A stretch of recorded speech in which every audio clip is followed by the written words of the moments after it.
dit souvent qu'on ne choisit pas par hasard le métier d'éducateur spécialisé. On chercherait là à réparer en partie son histoire personnelle. Difficile de généraliser. Mais pour Marie Dumas Mérida, on peut imaginer qu'exercer cette profession en protection de l'enfance ne relève pas de la simple coïncidence. Il suffit pour ça de lire son récit écrit d'une plume alerte qu'elle a intitulé La petite bourrique espagnole. Elle remonte aussi loin que sa mémoire le permet, jusqu'au début de sa majorité. Il est précieux de recueillir ainsi les souvenirs d'une enfant devenue adulte, ne serait-ce que pour comprendre les mécanismes de la maltraitance psychologique. L'auteur raconte la relation destructrice que sa mère a tissée avec elle, tout en brutalité et en désamour. Toutes les tentatives de l'enfant pour capter l'attention, l'affection et la bienveillance de son parent sont l'une après l'autre vouées à l'échec. Des coups, elle n'en reçoit pas. Par contre, des humiliations répétées, la honte et la culpabilité, elle les a subies toute son enfance, portant ce traumatisme le reste de son existence.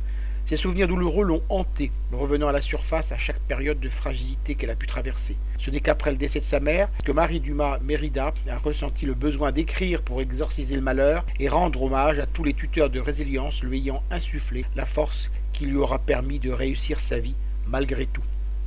Je vous rappelle le titre de l'ouvrage que je viens de vous présenter, La petite bourrique espagnole. L'auteur en est Marie Dumas Mérida. Elle a été publiée chez Edilivre en 2016 et son livre est vendu au prix de 12 euros. Vous pouvez retrouver le texte de cette critique dans le numéro 1198 de Lien Social. Il est consultable sur le site du journal www.lien-social.com.